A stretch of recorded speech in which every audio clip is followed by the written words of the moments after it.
Aksi pencurian sepeda motor kembali terjadi di Palembang.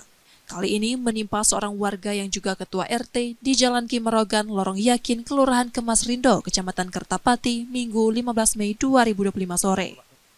Kejadian itu terekam kamera pengawas di rumah korban. Dalam rekaman CCTV, terlihat dua pelaku melintas di depan rumah. Setelah memastikan kondisi aman, mereka putar balik dan mendekati rumah korban.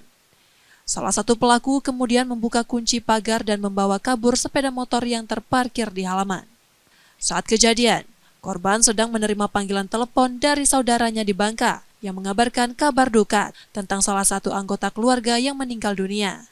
Ia sempat mendengar alarm motor berbunyi, namun ketika hendak mengejar, pelaku sudah melarikan diri.